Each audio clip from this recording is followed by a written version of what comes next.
Do.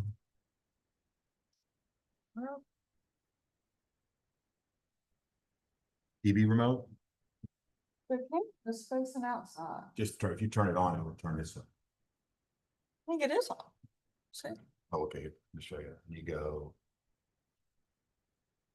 Oh, not that one. It is.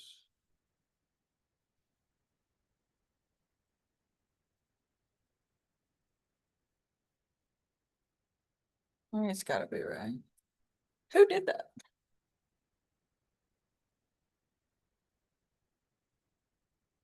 Yeah, it's Megan. Yeah. Usually has some resets. Huh.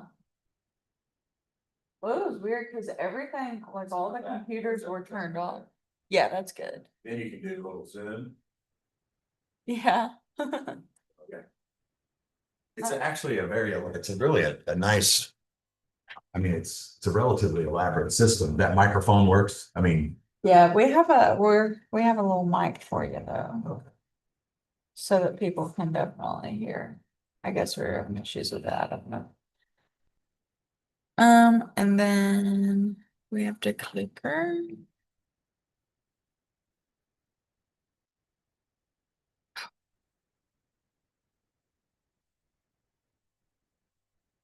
Okay.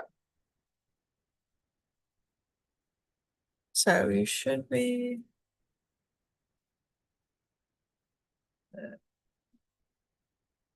There we go. Here's your clicker. well, thank you so much. Yeah, let me know if you need anything else. I'm sure she'll go up it.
All right.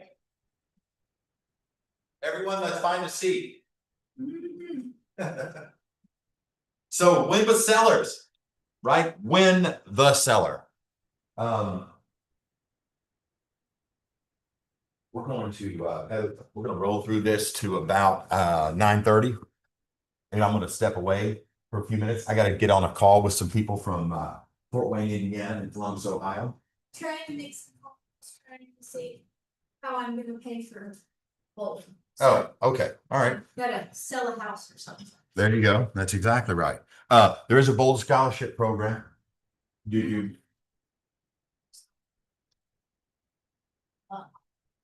Great. What is the So I have to pay $199, so I was. oh, I see. So you're trying to do, yeah, okay. Find $199 when I don't have the money. All right. We'll figure that out. It'll happen. Yeah, Jackie just wants to pay it. What you, who does? Jackie? Oh, okay. All right. All right. We'll get on it. All right. So let's talk a little bit about winning with the sellers today. So we're going to go into quite a few things today. So today, we're going to basically, we're on step 15, all the stuff we talked about, lead generation, lead follow-up, the transaction and everything else like that. So we're kind of winding it down a little bit, right? Now, the one thing I can tell you about Ignite, what's really cool about it is your Ignite book It's a reference tool. It's not a like, take it, put it on the shelf, right? I'm done with it. I got I got sheepskin, right? Not like those books you had in college where you just basically, you know, I mean, and 20 years later, huh? I've enjoyed it. Yeah. Oh, yeah, absolutely. It's a fantastic course. And that book, use it to reference from time to time. So our agenda today, we're going to talk about A sellers, right? What is an A seller? What does that look like to get someone to set an appointment, right? How do we set the appointment, right? What do we do to get ready for the appointment? Well, one of the things is going to be a pre-listing packet. We're going to talk about that, what it is, what that looks like. And here's the thing, that'll change over time. Might start off, it might be really simple, right? And it might not that it's going to get complicated, but it'll get more robust. What do we do with the actual listing appointment? How do these two tie together? We'll talk about our listing agreement, do a recap, and then our daily success system. Are you doing the daily success system? Okay, getting some. Yeah, well, it's 10 conversations. the posts and the lights and the things like that. Let me tell you something. If there's one thing to take away from this class, it's fact. But sitting in a class is one thing, but actually taking it and putting it and implementing it is Yeah. important. Well, there's a lot of really smart bookshelves out there in people's offices. They got all the books. But the reality is, what we've got to do is we've got to take that and we've got to make sure that we turn it. We got to, I guess the proper word would be we've got to monetize it. You know, while leads are vital to your sales business, seller listings are critical to your ability to build the highest level with the lowest cost and the highest net. Now, here's why. Leads are great. Listings will get you leads. When you put that sign in the yard, there's a reason it has your phone number on, right? It's for people to call you. So there's leads. Inbound calls are leads. The other thing is listings, you can have an open house, right? Again, attract buyers. Not necessarily buyers that may not buy that house, but the reality is the buyers that come in there and look at that house while they, you know, very few houses sell an open house because it's some kind of shot in the dark. But here's the thing, people coming into the open house have identified that neighborhood. So we find out if they're represented by another agent, we build rapport, we work for follow-up, we get their contact information because those folks that come into an open house are actually going to be people that we could potentially sell a home to. My recommendation to every single person that's brand new in this business is to go ahead and schedule yourself for an open house. Could be somebody else's listing, but you need to have an open house every weekend from now until, you know, the end of time.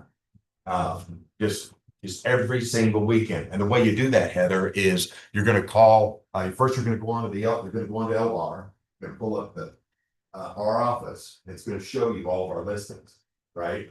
Then you're going to basically call those agents and ask them for an open house opportunity, right?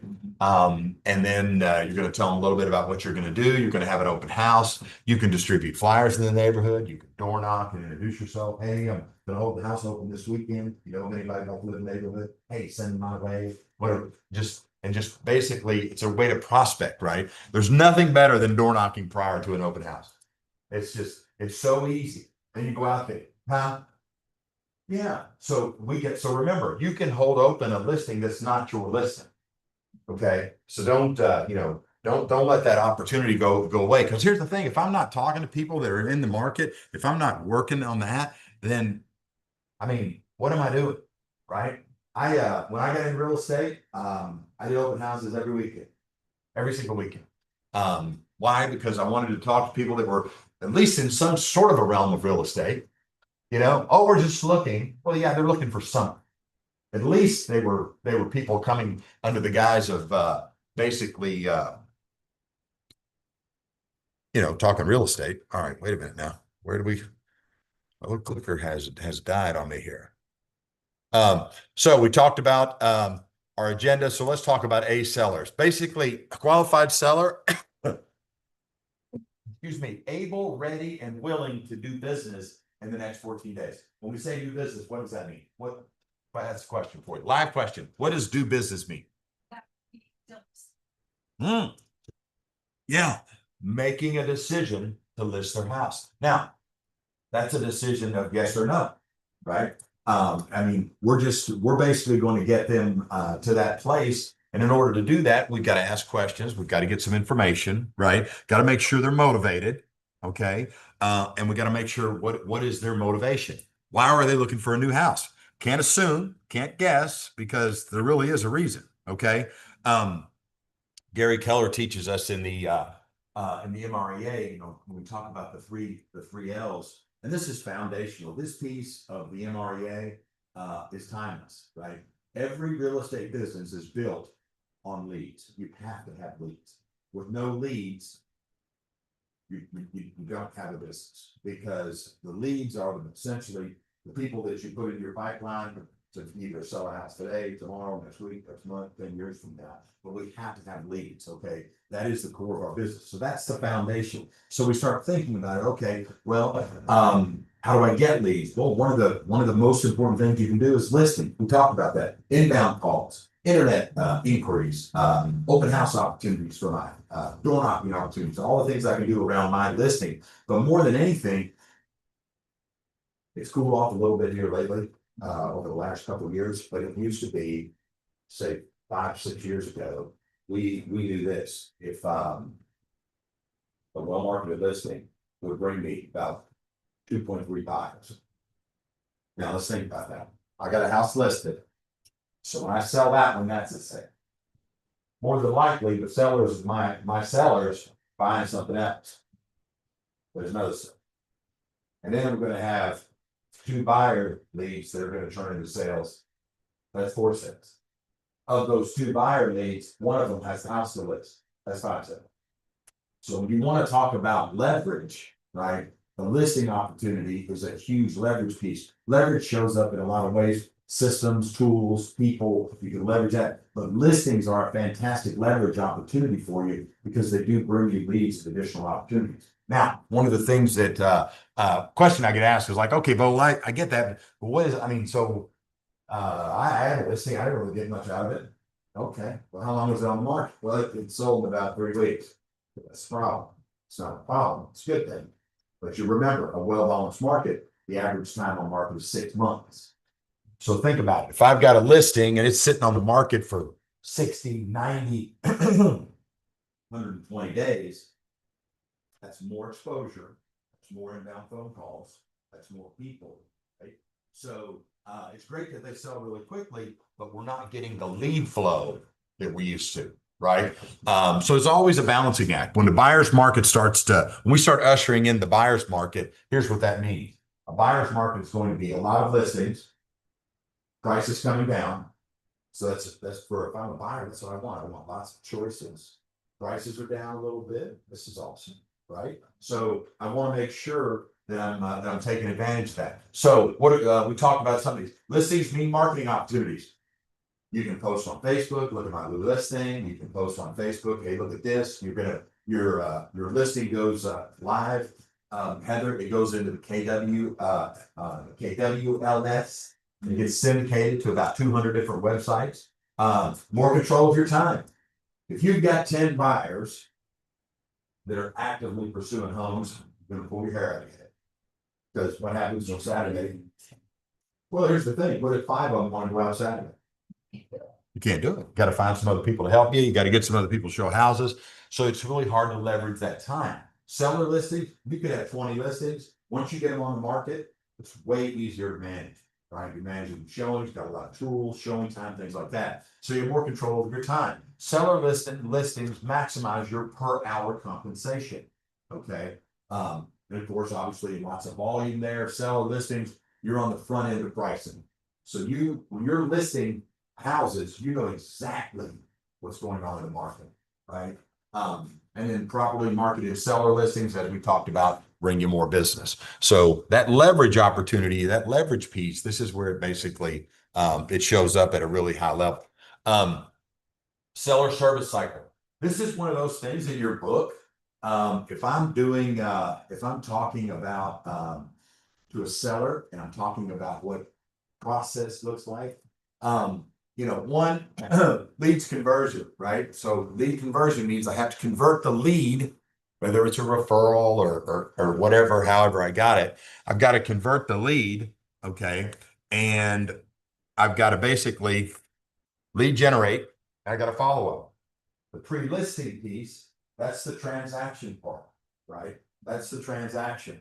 I've got to get in there, do the work, secure the information, do the research, right? So that I can have a great appointment. And I had to have all this and basically, prior to my consultation. Listing consultation, that's today. That's basically, I've got to go in and I've got to get the listing. Servicing and marketing, that's going to be your transaction piece of it, right? Offers and negotiations, that's going to be part of it too. Someone's going to bring you an offer, right? And have to manage those. Might get multiples. That happens too. Okay. Then contract close and post close listings and stuff like that. So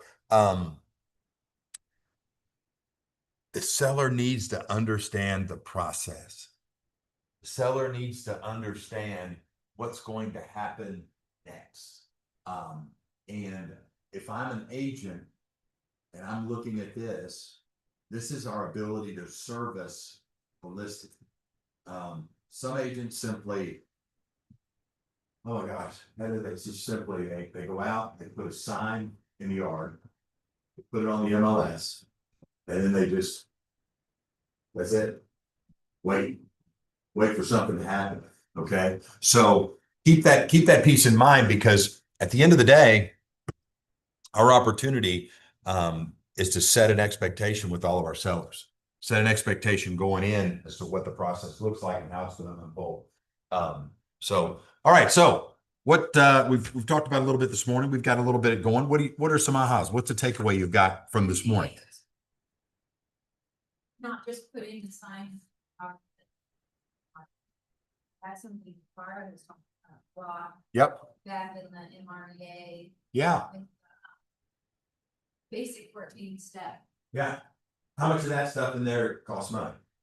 not much. Yeah. And see, that's. And you're already paying for it Yeah. with the MLS. Sure.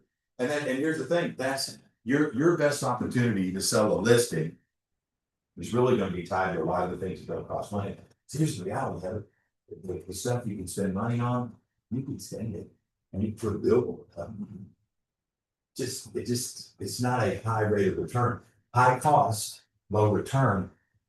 We're going to stick, especially when you're a fledgling agent, a new agent out of the gate, you're going to work on the things that will utilize your time, but it'll cost very little, right? Because time is important, and you want to guard your time. And yet, door knocking, passing out flyers, having an open house, those are things that are very, very minimal costs. But yet, there could be a nice return, right? It could be a really good return, and ultimately selling the property, or at the very least, capture more people. So I love that. So how do we get the appointment, right? How do we get the appointment when we've basically have got someone that's reached out, or we've gotten a name from someone, a friend said, hey, guy I go to work with, or hey, our neighbors down the street were thinking about selling. Most important, and this goes with any kind of a lead, any kind of it's the first step in conversion, respond right away. Respond right away. We don't wait. I mean, if someone calls you in the next 20 minutes and says, hey, I've got a friend that's thinking about listing their home, I mean, you literally hang up the phone and call. Hang up the phone and call. Get valid and complete contact information. Here's what's funny. That sounds a little one-on-one, kindergarten kind of stuff. But you'd be surprised how many times we write stuff down, we don't put it somewhere, we don't secure it. You gotta remember, you can get all this information. You've got to put it somewhere to basically follow up.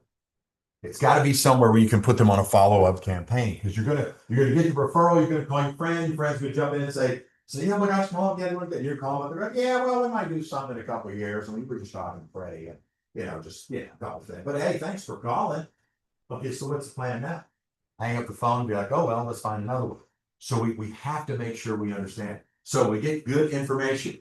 Save it in command. Put them in there. They may not be today, but they might be next week, next month, next year. I don't know. But you've got to have a way to stay in touch with them and follow up. Create an opportunity. You create your opportunities in command. Every time you talk to someone that could potentially be an opportunity for a close. That's why they call it opportunities. It's not something you do prior to close. it's something you do to track and make sure to maintain your pipeline. Determine the motivation to sell so you can speak to it.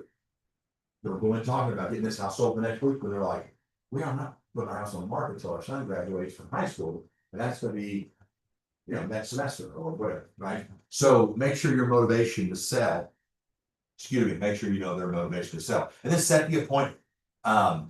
Hey, we're not gonna do anything, we're in good shape, appreciate you calling. Yep, Johnny said you were awesome, we love you. He said you were cool. Well, here's the thing, gotta get the appointment. Anytime you get a lead, the most important thing is to get the appointment, okay? And you want to get it as soon as possible. And as soon as you get that appointment, you're going to send them a pre-listing packet. We're going to talk a little bit today about what goes into that packet, but we've got to anchor. You got to understand, your business is built on leads. Leads are the most important thing. You can't have a business without leads. Lead. That's everybody. I get that. All right, but here's the reality is, the lead, we got to get an appointment. We've got to get in front of these people. We're not ready to go, but oh gosh, I understand. And a lot of people I work with, I don't call them and show up later that day with a sign. However, I'm sure you've got a lot of questions about the process. I'd love to answer them for you. And then we just assume they want to meet. So the next thing is so mornings or afternoons better for you? Well, probably afternoons. Okay, is that going to be 5 o'clock or 6 o'clock? Works better for you. See, alternate choice, I'm never going to ask them yes or no. It's going to be yes or yes. Is it mornings or afternoons? Is it 5 o'clock or 6 o'clock? 6 o'clock on Tuesday or Thursday, right? Go for the appointment. You have got to go for the appointment. Otherwise, what's going to happen is they're going to bump into somebody that will give them the appointment. They'll get the appointment, and then you sit down, and the next thing you know, they're going like, gee, you know what? We never thought about that. I guess we're farther along than we thought. What do you think we need to do to get our house ready? I mean, it happens every single day. So you've got to get the appointment, and we got to become masters of putting that appointment together. So we think about, okay, I've got an appointment, got some folks, right? Got some motivation. This is pretty cool because this comes from NAR, right? And it's a profile of home buyers and home sellers. What do sellers want most from their agent? There might be some things on here that kind of surprise us a little bit, right? Price the home competitively. Notice they didn't say, get us some ridiculous price for our home. So if their goal is to price the home competitively, why do they want to, why competitively? What's the benefit of competitively? Well, you price something competitively, it means that, you're competing with other houses on the market, so. There's these chance. Yeah, we're not just slapping a number on there based on an educated guess. And then 20%, help seller market home to potential buyers. 20% of the people feel like marketing is important. Okay. 16% help sell the home within a specific time frame. And then of course 16% help seller find ways to fix up the home, and then 27% is other. Right. So when they want your services, here's the thing, and there's a real easy way to say this, right? They want you to basically sell their home in the shortest time possible for the most amount of money, right? It's just so if these, let's see, it's orange, green, and yellow. Orange, green, and yellow basically represent 57%, right? 57%, and you could probably throw this one in there too, or whatever, if you wanted to. So then we're up to about 73. Here's the reality. If these are the things that are most important to them, these are the things we should probably touch on in our meeting. Pricing the home competitively, right? Marketing plan. What's your time frame? If 16% of them need help selling it in a specific time frame, we've got to ask questions about time frame. Right? I mean, we can't leave that out. That's going to be a super, super critical part. Okay. So build confidence and trust. They have to believe that we're the right person for the jobs, right? They have to believe that we're the right people for the job. Our job, our opportunity, based on the questions that we ask, is going to be to help them see us as a person they can trust, and if they're confident that we can help them get their goal. Okay. we're starting to get into the piece of the piece of the breakdown with what our conversation is going to look like, our appointment, and how that's going to unfold. So here's what I'd like to do. This is a good little stopping point for us, if that's okay. Let me go hop on this call and talk to these good people in Fort Wayne, Indiana, and Columbus, Ohio. And then I'll be back. If you want to make some calls in the interim and do some follow-up. I know you said you had a little follow-up to do. By what? Oh, okay. How are you trying to find someone? I'm calling different brokerages and seeing if they have anybody that's interested in that. They're in that area that serve, so again, call the listing agents and let them know about it. Just poke them, hey, you know, if you have anybody looking, I saw your listing over on such and such. I've got one over here. It's a cute little house. Would you like me to send you some info? Sounds good. Keep it quick. Alright. TC9, we can bold, we can,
He said he'd come back, but Listen,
Oh, no, turn it back on. Yeah, absolutely. Yep. We're all.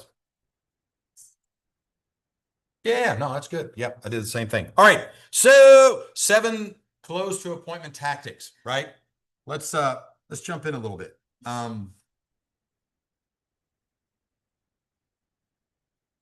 Close to appointment tactics, right? So when we talk about the close, right? There's different types of closes that you can use, right? And these close techniques right here, you'll use these in any one of a number of different situations. You don't need all 7. I'm going to tell you that you don't need all 7. What you can do in a lot of instances is you can have some that are kind of your go-to, right? For me, I'm very much about the assumptive close. I'll pretty much use that for everything. I also like the trial close. Okay, let's go back through them take it from the top. So show the benefits, right? So if I'm speaking to someone and they share their motivation, why they would like to buy a home, or why it's important that they sell their home. One of the things I'm going to do is I'm going to go back to those things. The benefit of making this purchase, the benefit of getting your home on the market, the benefit of pricing your house competitively, right? The benefit of making sure that the house is decluttered. More importantly, though, it's got to be tied to their motivation. The take back close, that's like you're basically going to offer something to them and you're going to pull it back. What's the take back close look like? Yeah, it's kind of like, well, I mean, you could always just move back into your house. We could take your house off the market. You can move back into your house and you could put those 12 kids in one bedroom like you used to have. It's okay. Whatever. Negative, positive close. Basically taking something that's that might be negative that they're thinking about, turning it into a little bit of a positive. Just sometimes as real estate agents, one of the things that we struggle with is we don't talk about the bad things that could happen, right? It's all unicorns and rainbows. Yeah. Oh yeah. Yeah. Well, we all do. Super positive, so Yeah. it doesn't even cross my mind that Yep. something bad could happen, and then when it does, I'm like, Yeah. what do we do now? Yeah. Well, and see, if something bad could be that, we gloss over some of the maintenance on the home, right? Some of the things that are bad. Do you think we should get that fixed? Oh, I think it'll be all fine. No, I think you should get it fixed. We should. Yes, absolutely, you should. Do you think we should repaint the bedrooms that we painted black? Yeah, you should absolutely prime those walls and paint black, right? We can't in a market where the inventory starts to stack up a little bit and we've got more competition, houses have got to be tight. Give them what they're looking for. Trial close is like as you're talking to them, you're having these little mini closes along the way. Well, then we can go ahead and get you post closing, we can have you in this house and you'll be that much closer to your grandkids, or well, this house looks like it's ready to go. We could write an offer today. Or you could be talking to them and say, well, is there any reason why we can't go ahead and move this thing along? Assumptive close. Well, this house has everything that you guys looked at. Looks like our next step is go ahead and make an offer. Based on the things you told me that were important to you, this house seems to check all the boxes. So again, our next step is going to be to sit down and put an offer together. That's the assumptive close. So the assumptive close, let me get this, is that you're assuming that they are going to put an offer. You just Assuming the sale. They told you what they wanted. This house has it. They told you their time frame. This house works with it. All of the thing, right? So there's no reason to go, well, it has everything you like. But let's go look at some more. No, it's like the assumptive close is simply, yeah. So could you use the assumptive as a question? Do you want to put in an offer, or do you just say, that's not an assumptive close. Okay. That's yeah. I want to make sure that So you're just assuming the sale based on what they told you. You're just assuming the sale. Okay. So oh my gosh, I'm looking for, and it could be setting an appointment, right? Close to appointment tactic. It could be so our mornings or afternoons better for you. I didn't ask them if they wanted to meet. right. Something close. So our mornings or afternoons better for. And then tie down is well, it sounds to me like you guys are ready to go. So our next step would be an appointment, right? That's a tie down. Wouldn't you agree? Don't you think? Isn't that true? That's tie down. You're tying down the statement. We use tie downs to make sure that they understand and are listening to what we're saying. When you say something and it's important, when you use a tie down, they focus on what you said, right? Right. And you're getting an affirmative along the way. You're getting some yeses along the way. This house has a great backyard, right? Boy, you wouldn't have any problem playing soccer in that big backyard, would you? Tie it, right? It's basically little mini closes along the way. All right. And those all, part of our scripts. Part of that dialogue, and that's really, and a lot of that is, I think that I've seen some of those off. they're in the back of your Ignite manual. Yeah. Assumptive close, trial close. And here's the thing, you don't need all 7 of them, right? Some people, yeah, some people love the takeaway. They love that. Well, maybe it's just not the right time for you to buy a house. What? No. Well, we've looked at 10 properties and nothing really seems to fit. Maybe this just isn't the right time for you. Just go ahead and all of a sudden you're like pulling it back and they're like, well, no, it is. Well, then I think we need to talk about what's most important. Because you people are all over the board and you're making me crazy. No, don't say that, right? Now, one of the things that we struggle sometimes with, whether you're brand new or you're a seasoned agent, is the difference between questions versus objections. Sometimes when people ask us a question, we hear objection. They say things like, does the backyard only go to that fence? And we go, yeah, but it's still pretty big. I mean, you still got lots of room. It's not that small. It's actually the biggest one on the street. No, They were just asking what worker was. exactly. Yeah. Or they'll say something like, is this the, what would be something they would say inside the house?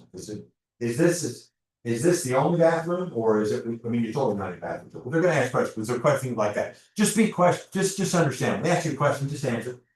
Does the property line go back to that fence? Or is that as big as the yard is? Does the property line only go back to the fence? Yeah, fence is actually in the boundary, pretty close there. I've not seen the survey, however they, on the information there. So, and then when an objection comes up, address it. Now, here's how you address it. First thing is you isolate it. With me, you isolate the objection because you want to make sure it is an objection, how tied they are to that objection. So we address it. Questions we answer, objections we address. They say something like, well, the backyard seems small. It's like, so that's an objection, right? Backyard is really small. So is there, so what's important to you about the size of the backyard? Well, we've got a dog. Oh, okay, I understand. What kind of dog do you have? They're gonna say, oh, we've got a, whatever. Shih Tzu, so, yeah, well, there's a big difference. That answer is gonna be quite important. We have a Chihuahua or we have a Mastiff, right? So we're gonna ask them those things, but we have to isolate the objection. And the way we isolate it is when we're getting to the close, in a closing situation, the isolating the objection is, well, we're not really comfortable writing an offer because we really need to sleep on it. We really need to sleep on it. Oh, okay. Well, we really need to call, I need to call my dad. But I need something to say. And then, so what we're gonna do to isolate the objections, we're gonna simply say, okay, well, let me ask you a question. Other than calling your dad, is there any other reason why we can't go ahead and move forward on this house? No, that's it. I just always like to get his opinion. Okay, well, let's call him right now. That's what I would say. Let's give him a shot. You got his number. I said, okay, why don't you just step away and give him a call and chat with you a little bit. Yeah, because I think from my experience, when they say, oh, we wanna sleep on it. Yeah. And they walk away, as soon as they get away from the house, they find some reason to not. Yeah, it's smoke. A lot of the times it's smoke, right? And so when someone says, oh gosh, well, we're gonna think it over. Okay, well, let me ask you a question. Other than thinking it over, is there anything else that needs to happen before we move forward on this home? No, we just want to think it over, okay? What information do you need to think over? What is it we're going to be thinking about? You know what I mean? Just ask them, because here's the thing, well, we're not, you know, we gotta find out what our monthly payment is, right? I mean, this house is on the higher end, we didn't think we would spend this money, okay, so you gotta find out what the payment is. Is there anything other than finding out what your payment is that would keep you from moving forward on this house? No. Well, you know, while we're seeing. Yeah, let's call and get you pre-approved. Let's make that call. Let's go ahead and write the contract and everything like that, and we'll fill out the financing section when we talk to your loan officer. That, but you've got to, when the objection comes up, you got to address it, and the way you address it is by isolating. You know, is there anything other than, and then you insert whatever they said, and basically at that point, ask them if there's anything else standing in the way, other than, right, size of the garage. You know, I don't know if my boat will fit in that garage. Okay, so other than your boat fitting in the garage, is there any other reason why we wouldn't move forward? No, I just gotta make sure my boat can fit in there. Okay, well, let's do this. Let's get a tape measure, measure the garage. Let's go measure the boat, right? I mean, what if I called the listing agent and asked them if we could bring the boat over and do a little trial run? Yeah, I don't, that might be stretching a little bit there, but if it's empty and the house is vacant, you can probably do something like that, but there's a dimension there that we can get, right? Now we're thinking solution based, and we're also know that, whether or not how real that is. And they might go, well, you know, really, I think about selling that boat anyway. Okay, so whether or not the boat fits really isn't a big contributing factor. Yeah, it's not that big a deal though. But see, we address it. The biggest thing is just understand the difference between questions and objections. Don't get into the habit of being on the defense just because they say something, right? Boy, that paint is really red. You know, it's like, well, you know what? That is a bright red right there. Yes, it is. Yeah. You can pay, I killed it. Well, maybe they want to pay, maybe they don't, right?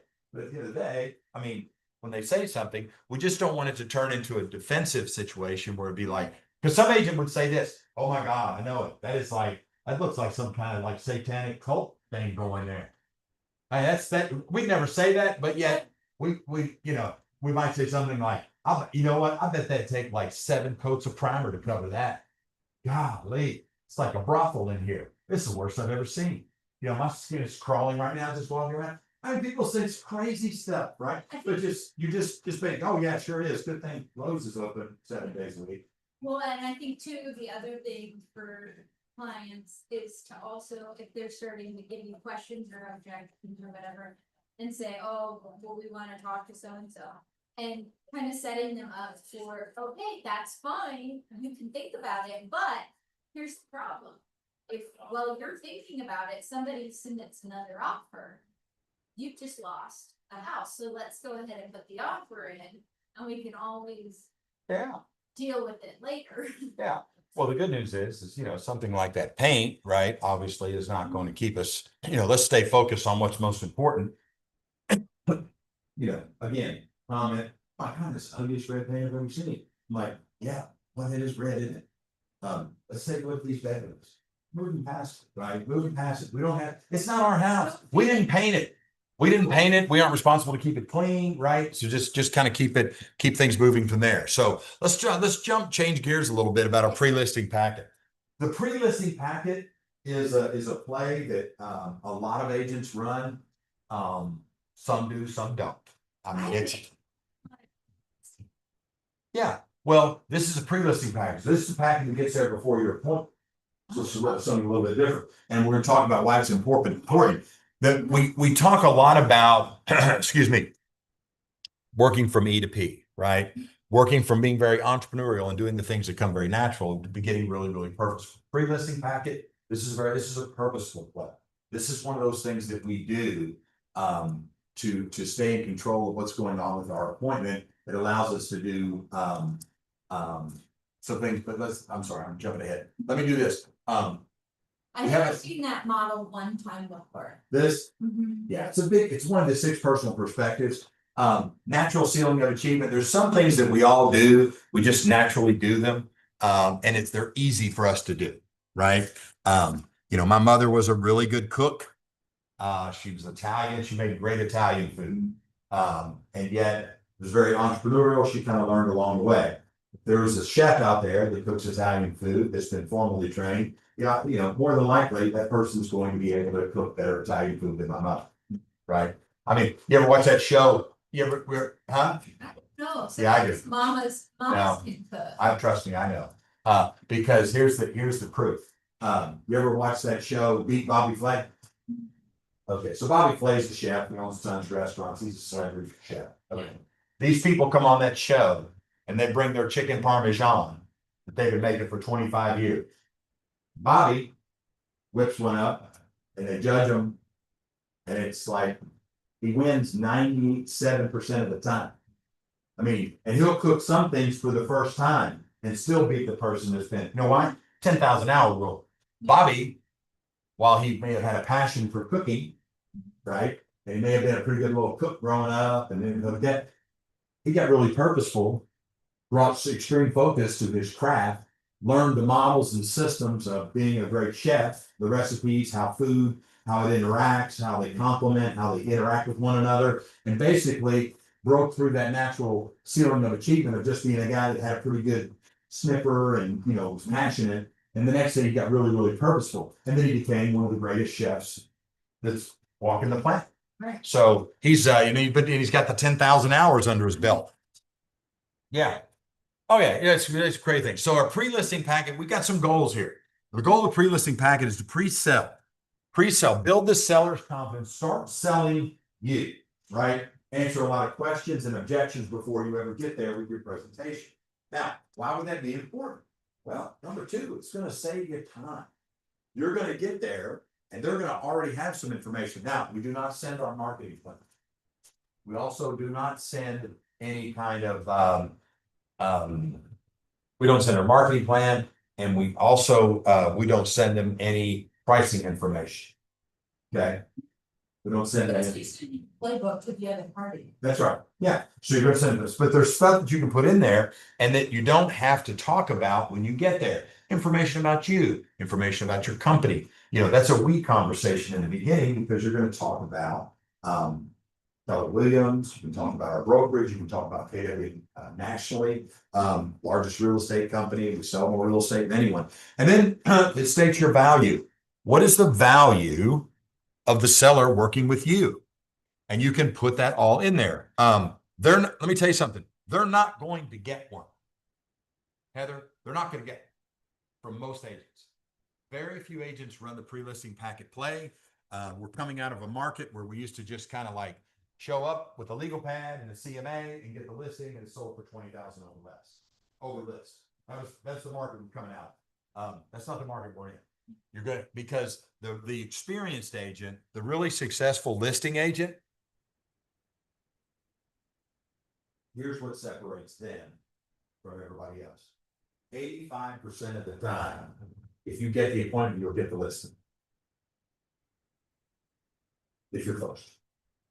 If you're first, it might be down, it might be 80% of the time, but high percent. 80% of the time, if I'm first, get the listing. That means all that takes into consideration the people that are super elite, do an incredible job, and it takes into the people that show up and win. We're all in there together. 80% of the time, you get the list. Okay. Well, that's encouraging at some level. Here's the reality of it. As the market begins to shift, as the market begins to tighten, stuff will not set. It will sit on the market. Day after day after day. Week after week after week. Month after month after month. I told you guys stories in 2010. Listed a house for $1 million, $1.2 million. We hadn't sold a house for $1.2 million in Fayette County in 18 months. And we didn't, and we kept the streak alive because we sold that one for 900, 980 or something. So what you have to realize is the most important thing that you can do as a listing agent is to list the house at a price that will enable it to sell. So some of those people in that 80% that are getting the listing. And you know a little bit about this, they're taking it too high, and it never sells, and the seller calls them every day, wondering why hasn't it sold? Because we didn't list it at the right price. So understand, pre-listing packet. Puts some things in place, starts the wheels turning. Yeah. Listing. First time I've ever heard. Is that something that you would, like you said, put Keller Williams information in? What else would you put in a free? Your value proposition, I think, we'll go over, here in a minute, some of the things that you can actually put in it. Oh. All right, I'm gonna show you what goes in it. Yeah, I'm gonna show you what goes in it. So, you can review it. One of the things that you can put in your pre-listing packet is a seller disclosure. And ask them to have that complete when you show up. Because let me tell you something, when you roll into that appointment and you sit down at the kitchen table and that seller disclosure is filled out, you're in good shape. They're ready to go, right? They're ready to go. It's the process, it's the piece, it's the extra. It's going to separate you, right? So you can start educating them about what's going on.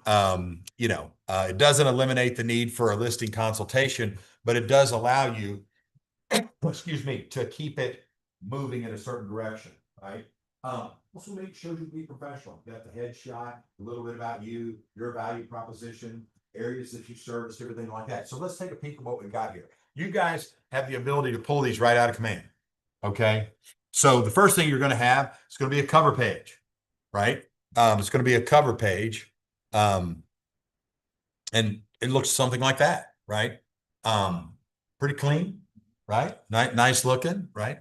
Professionally done.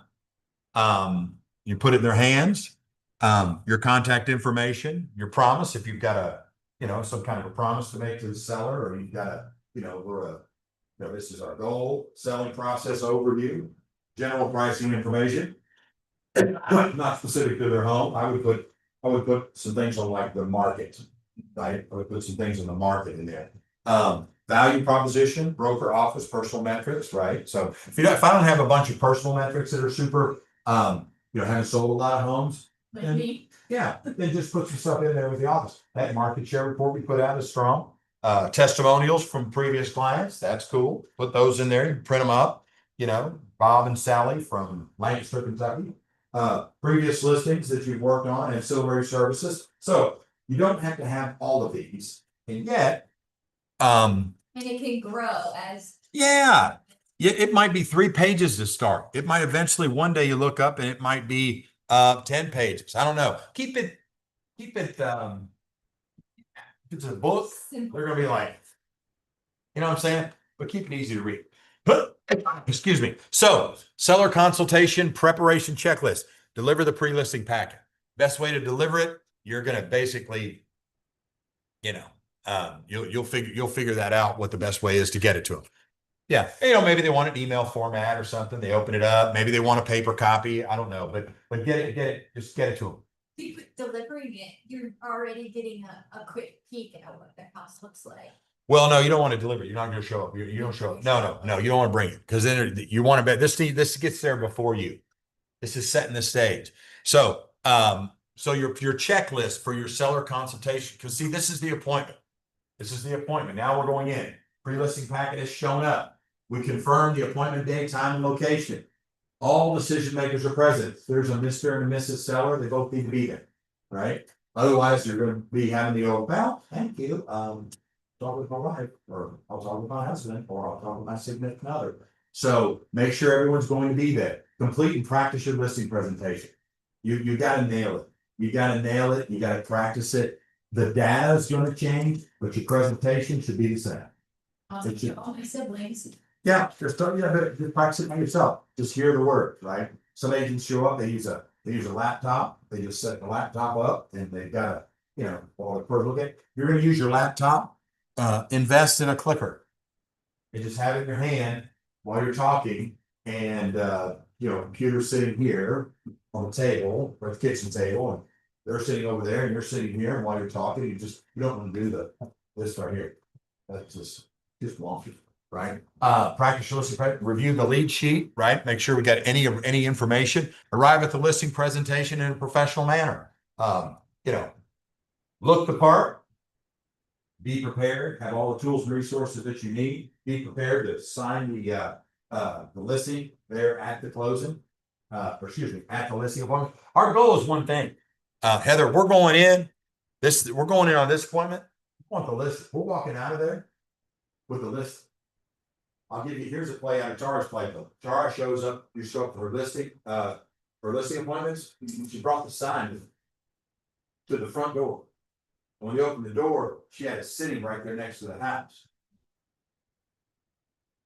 We put that in the yard when we leave the seat, and now you folks are going to see. She brought it with her, right? Now, that's not being pushy, and yet I've had people tell me I'm pushy, right? Well, Bo, you seem a little pushy. I'll be honest with you. You know, we've told you several times we're going to interview other agents, and you keep pushing, and it's making us a little uncomfortable. I appreciate you sharing that. And here's what I know. Right now in this market, in this neighborhood, the average days on market are 147. So you probably ought to ask yourself, do you want an agent that's going to sit back and wait for something to happen, or do you want someone that's going to get your house sold? Because my average days on market is 63. The market is 140. Yes. So what I'm going to tell you is I'm going to bring this level of urgency and hustle to your listing. I'm not just going to stick a sign in it, put it on the MLS and pray somebody comes and buys it. I'm going to get up every day and proactively prospect and find someone to buy this house. And this is my track record, and this is what happened. And they go, okay, we still think you're an asshole. Well, that's okay. But the good news is I'm gonna get your house sold faster than anybody. So you just, again, confident, not overbearing. And that's the deal. So what are some ahas on this this little section here? Never thought. They're cheap. Reaching up and touching the computer, Cheap. yeah. Maybe you got something in your hand. Yeah, just why you're talking to them. Oh my gosh, it's a great question. Sally, and see, I hold mine like this. Yeah. Starting point, and it's in my thing, and she just like, boom, boom. It's just super easy. Just, you can keep the conversation. You can be talking to them or listening, and you're moving the slides, right? So, yeah, the clicker, good aha. So what are we doing? We're at the appointment. It's go-to. It's go-to time. We're at the listing appointment. You have a listing presentation in Command. It's fully editable. You're going to go into the Designs tab. Do you know what the Designs tab looks like? Yes. Okay, good. Yeah, keep it simple. Heather, at this point, now remember, you got the pre-listing packet showing up that you're providing, right? And then you've got a listing presentation that should be a truncated version, because you got a lot of stuff that you're sending them that you're going to put in your pre-listing. Oh, that's fine. Sorry. I'm working on it. No, that's okay. No, that's just good. See, this is the kind of stuff here. This is the stuff that you can put in a pre-listing packet. Oh. See, now when you get to the appointment, you don't have to go through it. It's a lot of there's a lot of info there, a lot more info there. So this would be what I would have. Exactly. So, and they might glance over it, they might read it, they may not. But you do want to come into the appointment, and the first thing you're going to ask them is if they had an opportunity to look over the pre-listing pack. Hey, did you get a chance to look over the pre-listing pack? So, and they're going to go, no. Well, they're going to go, sure, we did. Yeah, matter of fact, I've got it right here, highlighted. I've got some questions on it. Fantastic. Disclosure filled out. ready to Yeah. go. Yep. And if anything else, you draw their attention to it. Explain what it is. So now you're going to go into you're getting a signed listing project. You're going to create an impression, build their confidence in you, right? They need to choose you, right? They need to choose you. Share your price recommendation, the initial first price for their property, and your reasoning behind it. Now, that's interesting. There's some wording here, right? So one of the things I'm going to talk to you about tonight, and I'm going to show you some data on, is the initial list price. So when I say the initial list price, what goes through your mind?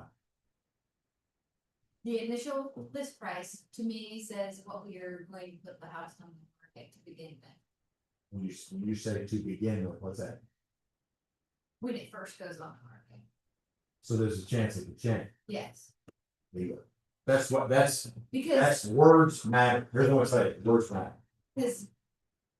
I'm looking at it, I think something that I took away from Sheridan a while back was if it's sitting on the market for 10 days, no showings.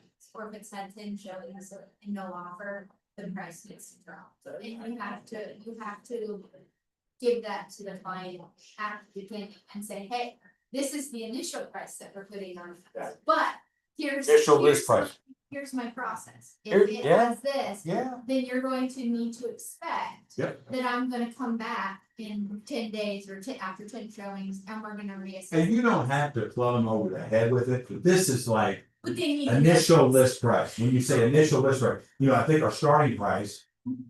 Based on the market.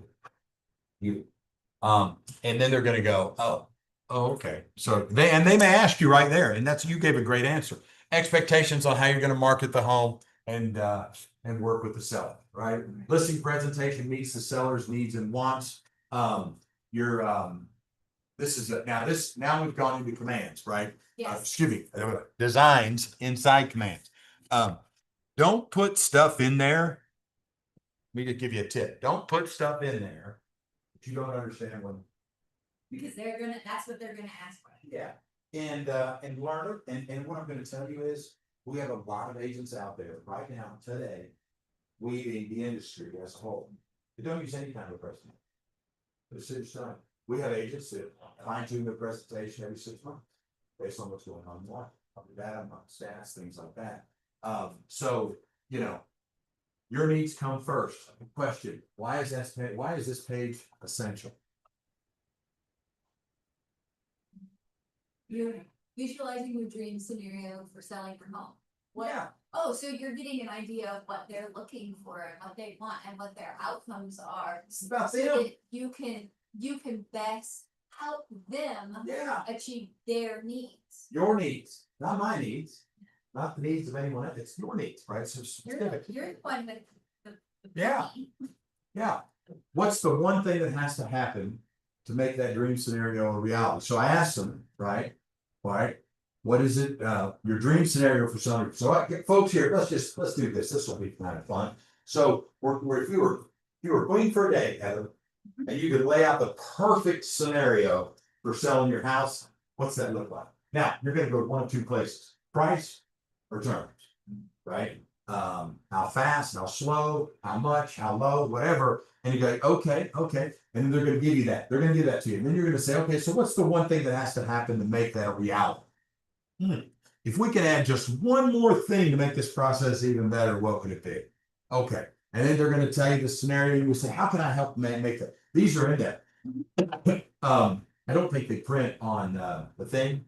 I think you can adjust it, but these are in questions for you, right? These are questions for you. I am knowledgeable and caring and the best agent for these clients. They will appreciate my expertise and preparation and choose me to represent them as they sell their home. That is your listing agent affirmation right there, right? You have to go in confident. Another pre-listing packet, listing presentation, do the work, do the research, practice it, go in. They won't never ask you how many houses you sold. Really? They never. I know you probably got that in your mind, but they won't. I've never had anybody ask me. I talk to agents all the time.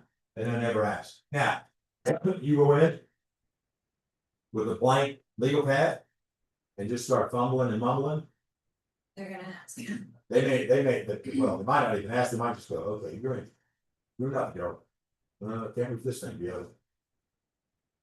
Yeah, so. Use the tools, right? Use the tools, go in, be confident, right? Ask questions. You're going to be judged, not judged. You're going to be assessed based on the questions that you ask. If you ask good questions, right? Well, so what's the one thing that has to happen for it to be perfect process or a perfect scenario selling your home? What's the one thing that has to happen? Oh, we have got to get $585,000. Sale price. We got to, we have to. Okay, so it's price, yeah, all right, I understand. Now, let me ask you. What's important? 585,000. Another question.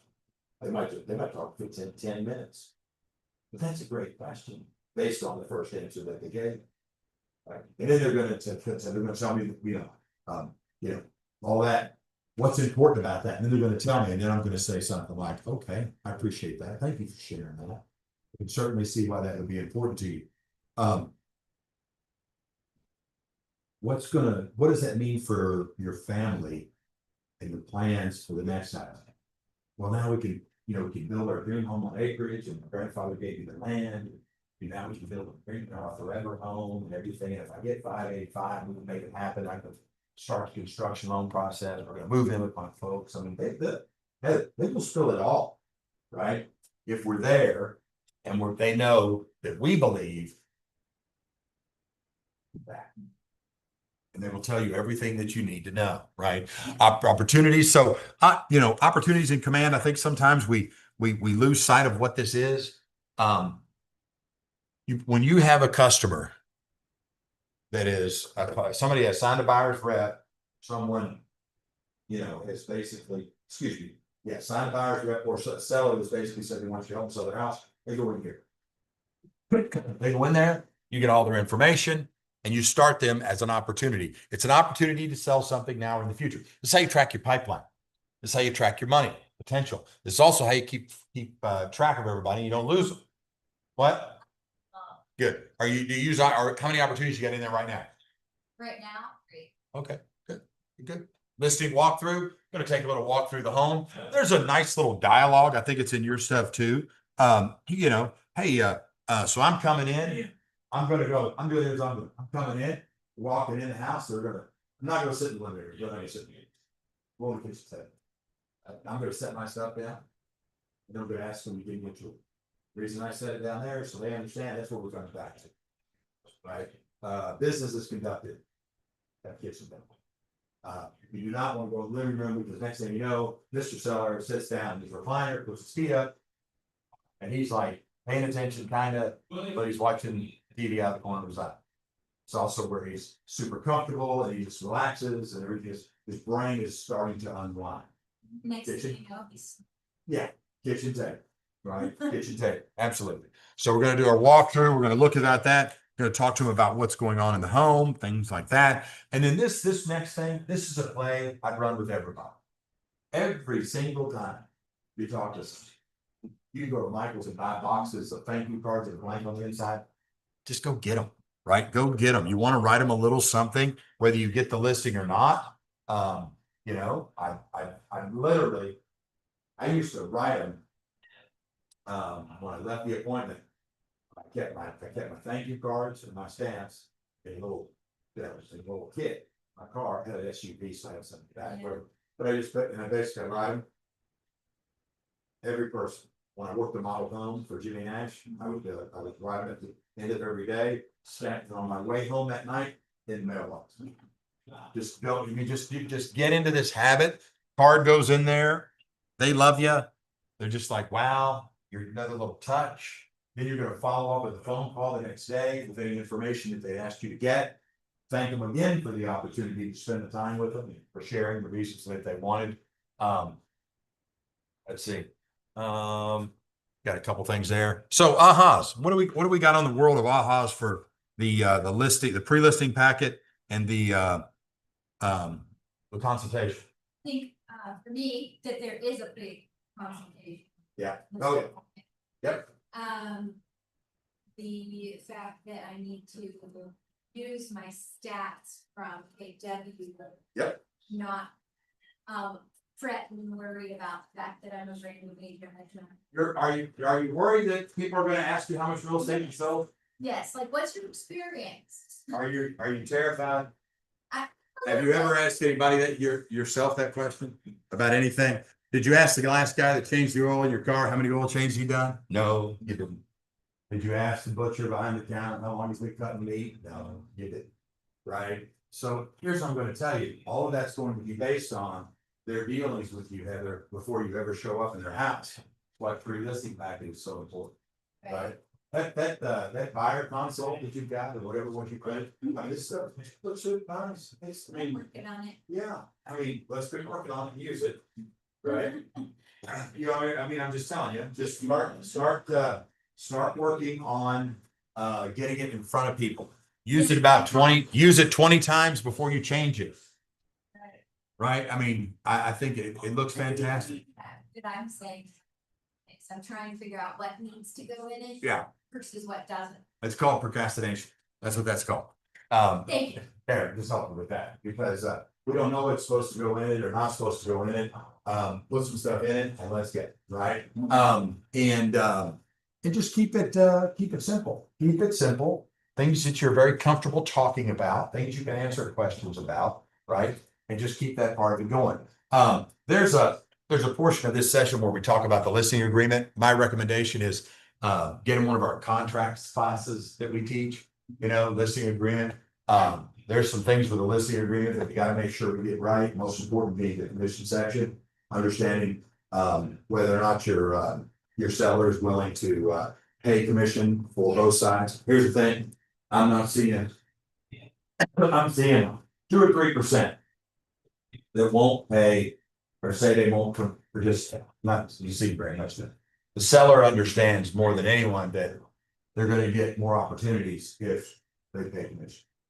And it's not about paying an agent and the agent showing the property. That has nothing to do with it. It's about the buyers that are going to, if the buyer has to pay the commission, it affects their ability to have a down payment, pay closing costs and things like that.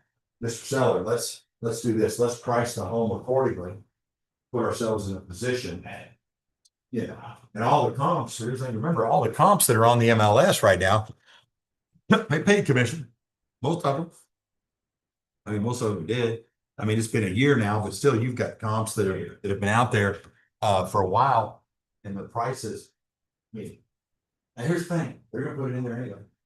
So we could have the conversation on the front end and make sure that we know exactly what that looks like. So, all right, as we button up the day. Yeah, daily success system.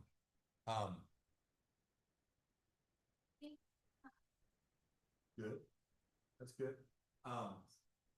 If you'll focus on this each day, this is not just an Ignite thing. This is best practice, right? If you'll focus on best practice, which is this, that 10-5-1. I mean, handwritten notes, contacts added, right? Conversations with me. We make contacts to create contracts. So, questions you have? Any questions from today? No, you did good. Yeah. Okay. Plow through these phone calls. Do not, I like to tell people to do things like, work on, if you're gonna have, your listing packet, your pre-listing packet, all those different things like this. I mean, at the end of the day, do those things.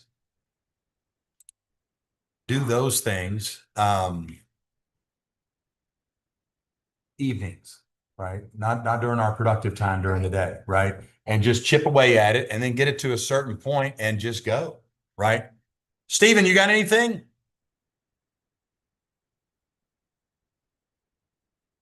Oh, wait a minute. Hold on. I can't hear you. I can't hear you. Hold on. Is that me or you? That's me. That's me. You should be able to, can you hear me now? Uh-huh. No, still can't hear me. Hold on, my man. We can't hear you. No. I think I'll type it in the chat. There we go. I got you now. You're good. Okay, I would just I don't have any questions really per se about the whole thing. You did a great job. I was just wondering about, is there any way to access the PowerPoint that you had? Yes. Go into command. Click on the word up at the top of command. It says command and then it says connect. Go to command, Uh-huh. get on KW Connect. Uh-huh. and then type in Ignite session 15. Ah, okay, got it. Ignite session, yeah, 50. Yeah, and it's all KW Connect, Stephen, is where all the classes live. Got it. Okay, Student, understood. not only the student material, but also instructor material. There's another door on that back there, so you can get exactly what we went over. You can get all those things. Yeah. You have an Ignite book? A night book? Yes, I do. Yep. Okay, It's gonna be in it. Slide Okay, 8. thank you. What's that? Slide 8 is where they unlock it, actually. Slide 8. Oh, Okay. So Yep. there's 8 slides that are locked that you can't see. Oh yeah, the lock slides are, I think, are in the instructor training slides and things like that. But anyways, yeah, slide 8 is where I started. So if you want to get what we Got it. had today, it's there. Thank you. All I right, my appreciate man. it. Yes, sir. My All right. pleasure. Take care. Yes, sir. You have a good one.